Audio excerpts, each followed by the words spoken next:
என் பேர் சிஎன் குமார், மாவட்ட தலைவர் தென்சென்னை.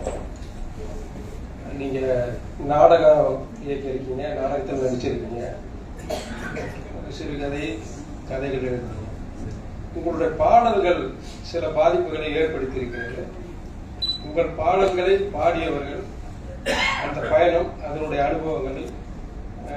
சென்னை நகரத்தில் நான் வாலிபராக இருக்கும்போது ஒரு பாடலை உங்களுடைய பாடலை பாடியிருக்காங்க. சமுத்திர தேவியம்மா அதான் அந்த பாடல் வந்து உங்களுடைய முன்ன வரும். அந்த ஒளிநாடகம் தமிழகம் முழுவதும் ஒரு 3 கலைஞர்கள் பாடல்கள் அவங்களை முன்னெடுத்து கொண்டு போயிருக்கீங்க. அதனுடைய அறிவோடைய இயக்கமும் இதுவும் சேர்ந்து வேற ஒரு பரிணாமத்தை கொடுத்தது. நீங்கள் எழுத்தாளர் ஆவதற்கு சிறுகதை மற்ற விஷயங்கள் பண்றதுக்கு முன்னாடி இதெல்லாம் பண்ணிட்டு இருக்கீங்க. அது வந்து உங்களுக்கு எந்த மாதிரியான ஒரு பார்வை கொடுத்தது, என்ன மாதிரியான பாதிப்பை உருவாக்கிச்சு? பாடல்கள் ஒரு 2 லைன்லயே சில விஷயங்களை சொல்ல முடியும். இப்போ முதல்ல கூட ஒரு தோழர் பாடினாரு, இப்போ போர் நடந்திருக்கிற காலம், உலகினை அழித்திடும் யுத்தமே வேண்டாம் என்ற பாடல்கள்.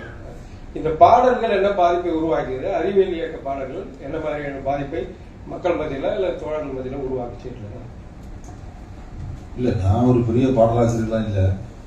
தேவை கருதி அந்நேரம் எழுதுறதுக்கு பாடலாசிரியர்கள் நம்ம தோழர்கள் யாரும் பக்கத்துல இல்லைன்னா நான் எழுதியிருக்கேன். அப்படிதான் சில பாடல்கள் எழுதியிருக்கேன். தேவைக்காக, இயக்கத்தினுடைய தேவைக்காக எழுதப்பட்ட பாடல்கள் தான். நான் குறிப்பிட்டு இந்நேரம் ஆகணும்னு பெருசாக ஆசைப்பட்டதில்லை.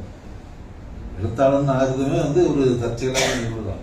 மொத்த வாழ்க்கையே தற்செயல் நிகழ்வுடைய தொகுப்பு தானே.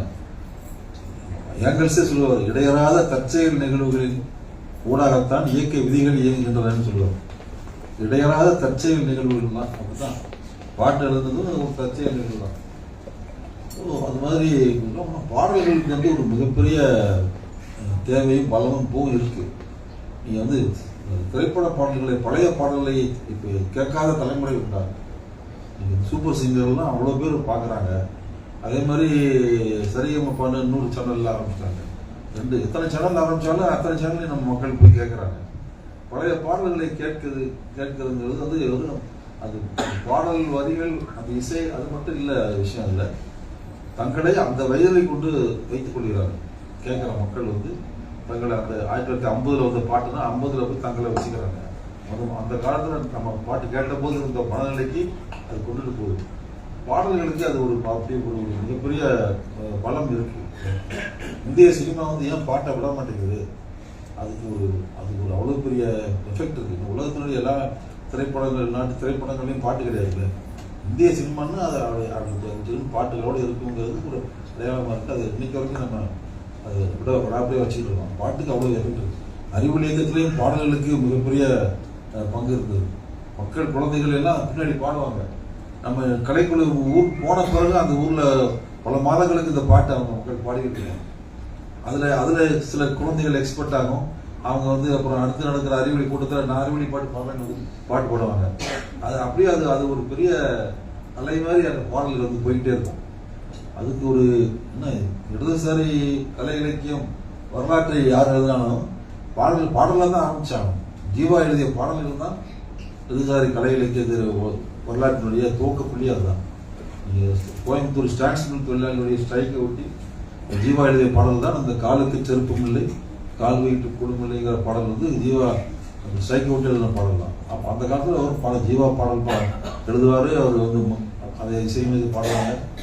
அதுக்கான திருமூர்த்தி, அந்த மாதிரி பாவலர் வரதராசனுடைய குழு, இந்த மாதிரி இசைக்குழுக்கள் தான் நிறைய பவர்ஃபுல்லாக இருக்கு. இன்னைக்கு இசைக்குழுக்களுக்கான தேவை இருக்கு. இன்னைக்கு இன்ஸ்ட்ருமெண்ட்ஸ் அதெல்லாம் நிறைய வந்துருச்சு.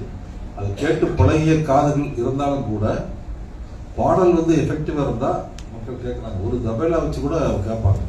திருவிடையான் வந்து தமிழ்நாடு முழுக்க புகழ்பெற்ற பாடகராக தான் நம்ம இயக்க பாடகர் தான். ஒரு தபேலா வச்சுக்கிட்டே பாட்டு பாடுவாங்கிறது தானே நம்மளுடைய பவர். அது குரல்லையும் அந்த கருத்துலையும் இருக்கக்கூடிய சக்தி வந்து இன்னைக்கு மக்கள் வந்து ரிசீவ் பண்ண தயாராக தான் இருக்காங்க. நீங்க கோஷம் போடும்போது ஸ்டேட்மெண்டா கோஷம் போட்டீங்கன்னா யாரும் கேட்க மாட்டாங்க. அதே ஒரு பாடல் மாதிரி கோஷம் போட்டீங்கன்னா அதுக்கு ஒரு எஃபெக்ட் இருக்குல்ல. அது எதுகை மோனையோட நீங்க மலையாள கோஷங்கள்லாம் நமக்கு ரொம்ப பிடிக்குது. தமிழ் கோஷங்களோட மலையாள கோஷங்கள் ரொம்ப பொய்ட்டியா இருக்கு. அது ரொம்ப ஒரு மியூசிக்கலாக இருக்குது. அது மியூசிக்கலாக இருக்கிறதுங்கிறது வந்து ஒரு பெரிய மனித மனங்களோடு அது டக்குன்னு கனெக்ட் ஆகக்கூடிய ஒரு விஷயம்.